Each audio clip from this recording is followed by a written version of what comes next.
Our next guest is Geoff Pallay.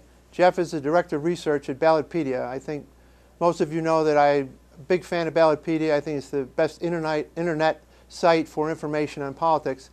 What we're going to talk to Geoff about today is a new phenomenon, or a growing phenomenon rather, in politics, where at the time of the general election there is lack of competitiveness, a growing lack of competitiveness. The Republican may be unopposed, the Democrat may be unopposed, and this is becoming an increasing and growing phenomenon. So Geoff has done a lot of research on this topic, and we're going to drill down and see why Geoff thinks this is a problem and what we need to do to solve it. So Geoff, welcome to None of the Above. Thanks so much for having me today, Steve. Geoff, before we get started, perhaps you could talk a little bit about what it means to be the Director of Research at Ballotpedia. What are some of the things you do there? What is your day-to-day experience with the site? Sure. So I've been working for Ballotpedia since June of 2010 now, so almost 4 years. And what the Director of Research position allows me to do is to focus on all of the behind-the-scenes research and the little-known facts that voters don't always have readily available for them. So what does it take to get on the ballot, or what are some original research projects that we can do specifically into, say, competitiveness in elections? And it's I've had the opportunity to work on a variety of projects at Ballotpedia, including state legislatures, redistricting, Congress, state executives. So if you like politics, it's a really exciting position to be in. So obviously you've done some research, and you're noticing, or you've noticed for a while, you've been documenting the fact that we are lacking competitiveness in our general elections. Yeah, that's right. It's been said that a working democracy requires contested, competitive elections, and in recent years, the trend is toward just less and less competition in elections, despite the increasing amount of money that's spent on the seemingly endless campaign cycle. And this problem is seen at both the congressional and state legislative election levels. Well, is that part of the problem, that there is this endless spending cycle? And if you would be an opponent to take on an incumbent, you'd say, why do I want to do this? Why do I want to have to raise all this money and take on the incumbent? Is that a part of the problem from your perspective? Yeah, I think that redistricting can contribute a lot to that, where it's pretty understood which districts are safe for specific candidates. Incumbents regularly win re-election more than 90% of the time. Incumbents run for re-election in more than 80% of the districts. So in a lot of cases, you definitely see that it's already a given. People know who's going to win, and at that point, many people think it's not even worth running in the first place. Yeah, you mentioned redistricting. We haven't talked about that yet on the show, and it's going to be an important topic for us. But maybe you could explain briefly what redistricting is and how it plays into what you're talking about today. Sure. So redistricting is the redrawing of census line of the congressional and state legislative district lines, and it takes place every 10 years after the census process. Who controls the redistricting process? It varies from state to state. But most of the time, it's usually the politicians themselves. And critics like to say that the problem with redistricting is that it flips the basic formula of elections. So instead of voters choosing their elected officials, what redistricting allows to happen is the politicians select their constituents. And this phenomenon, it creates gerrymandering, and every cycle it seems to just kind of get worse and worse as the elected officials draw the districts in their favor and kind of breed away competition from elections. So you mentioned that more than 90% of the time the incumbent wins. Is this true at Congress level, state legislative level, across the board? This is across the board, Congress and state legislatures. Specifically say, so for example, in Congress, over the past 6 election cycles, more than 90% of all U.S. House races, not only do incumbents win their races 90% of the time, but even of the other races, 90% of all elections were decided by a margin of victory of greater than 5%. So they're not even close, the elections where an incumbent might even lose. It's just a really uncompetitive environment out there right now. So what are your numbers showing you in terms of competitiveness? How many races are there that you track, and how many of them are in fact not competitive? Yeah, so let's talk a little about state legislature first. This is something that we pay really close attention to at Ballotpedia. It kind of started back in 2010 We were building lists of candidates of all 6,125 seats that were up for election that year. And this was, the year that the Tea Party came into national recognition. There was a lot of rhetoric going around that there was a high degree of competitiveness in elections once again. So as we're building our list of candidates, we kind of noticed that this didn't seem to be the case, at least anecdotally. So we developed a competitiveness index to try and capture this, statistically speaking. Our competitiveness index looks specifically at 3 factors. One is the incumbent running for re-election in a district. With incumbents winning re-election in more than 90% of races, a seat becomes much more likely to become competitive if there's no incumbent on the ballot. The second factor we look at is whether the incumbent is indeed running for re-election, and if so, do they face a primary challenger? The third factor, which will speak more to the competitiveness, is are there 2 major party candidates in the general election? With more than 99% of seats held by 2 major parties, a competitive race would require at least 2 major party candidates for voters to choose from. And when we looked at the data for 2010 and 2012, we were amazed to find that of the 6,000 seats up for election each year, more than 2,000 seats have only 1 major party candidate appearing on the ballot. So in effect, 1/3 of all seats in state legislatures, the election is effectively decided before voters even show up to the polls.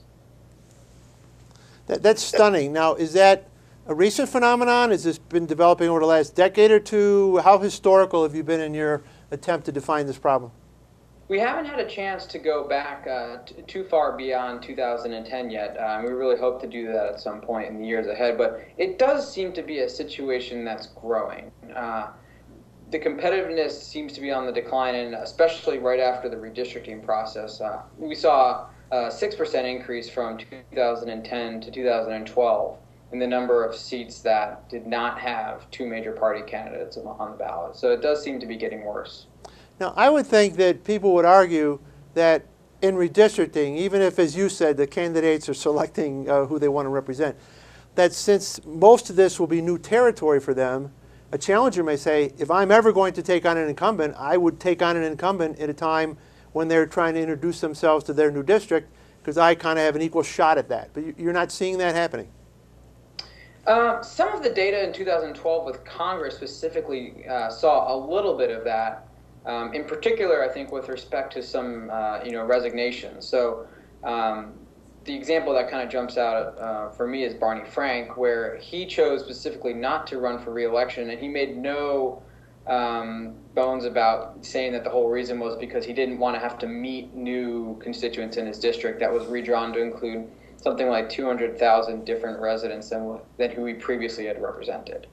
So I think a lot of times what happens is when incumbents see that they might have a more difficult re-election campaign, they just simply choose not to run. Dan Burton in Indiana was another example of this from the last election cycle.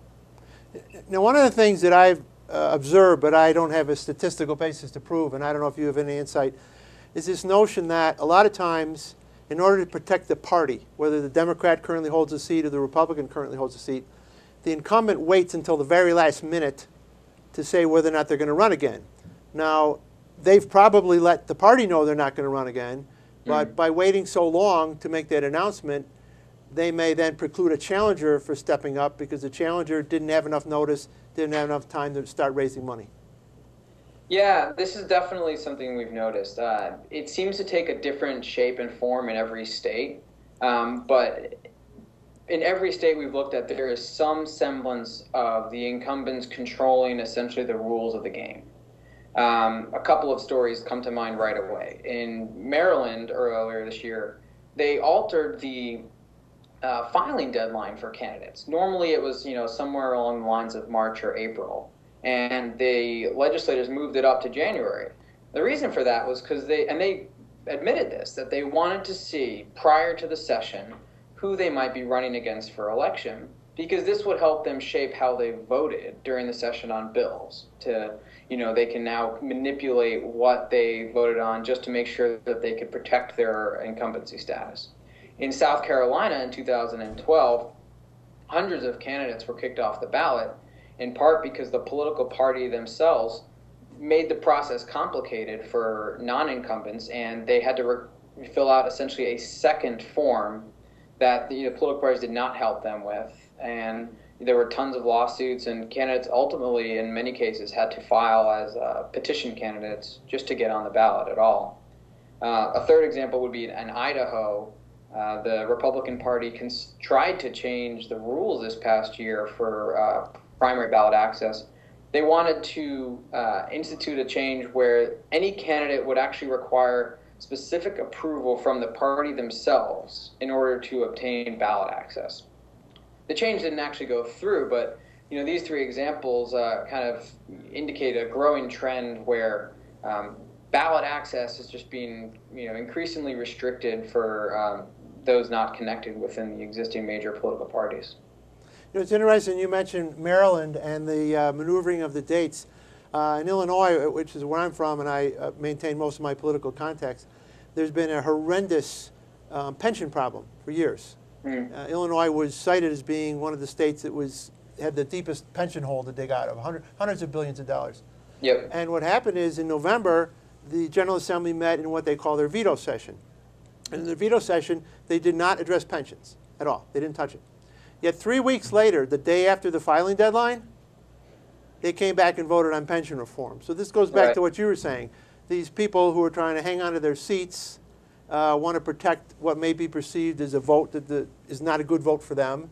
So they wait until a time when they take that vote, and they know they've already locked in their job. So I find that to be particularly disingenuous. And to hear you say this is going on, in other parts of the country is it's a sad commentary.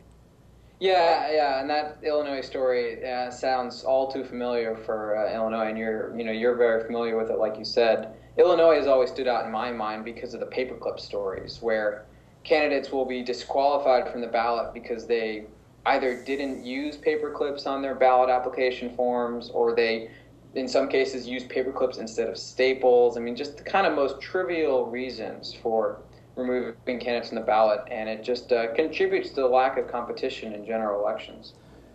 So we have ballot access is a problem, we have funding is a problem, redistricting is a problem. How do we start to solve these issues? How can Ballotpedia help in the way they put information out to educate people on how to deal with these issues? Mm-hmm. Sure. And I think one of the the biggest things that we can do to help is just to allow individual citizens, voters, people who might be interested in running to more easily obtain the information that they need to either run for office or just to become educated voters in elections.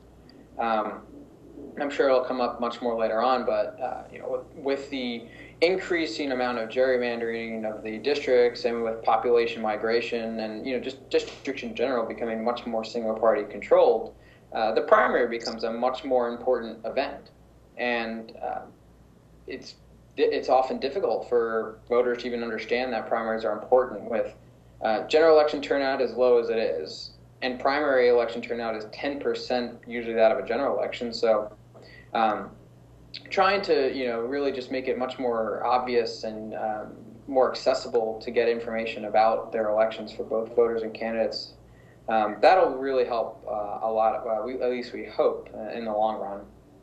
Yeah, one of my concerns, and we weren't supposed to be talking about it today, so I don't spend too much time because we're going to get to it, is this notion that we don't have a high turnout.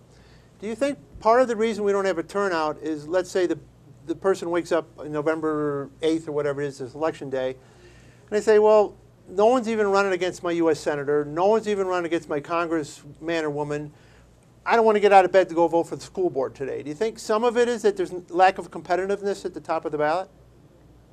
Yeah, I think it definitely would appear to be that way. People are very logical and rational with their uses of time, and especially in this growing internet age, I think there's a lot of fun stuff people can do with their time. They can spend time with their family, they can work, they can read a book, they can go on the internet. And to spend 2, 3, and 4 hours at the polls, first of all, educating yourselves about the candidates, and then spending the actual time going to the polls, unless they feel like they're an educated voter, or unless they feel like their vote actually makes a difference, there's a good percentage of people that probably they just decide they'd rather just stay away. And that does seem to be, I think, growing a little bit in recent years, and I would definitely agree that's tied in part to the lack of competitiveness. And we do see that in some cases. The closer the margin of victory in an election, usually the higher the turnout, because people realize, oh, my vote might actually make a difference here. So Geoff, this is great information. For someone who wants to go to Ballotpedia now and find out more about your studies and get some more information about this, in closing, tell them what they need to do and how they can find more background on this topic.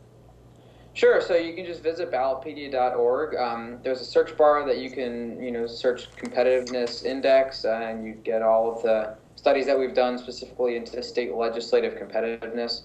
If you click on there's a map on the home page. You can click right into a state and get access into all of our election results pages and our ballot access pages for candidates. On the right side of the home page, there will be a number of links that will, for the various projects that we cover and for ballot access. Everything's there. You can kind of get lost within the wiki for hours and hours on end, and hopefully find information to your delight about politics and elections. Geoff, this has been great. Hopefully sometime this afternoon your site will be flooded with people wanting to know about competitiveness in elections. Thank you for your time. Sounds good. Thanks so much for having me, Steve.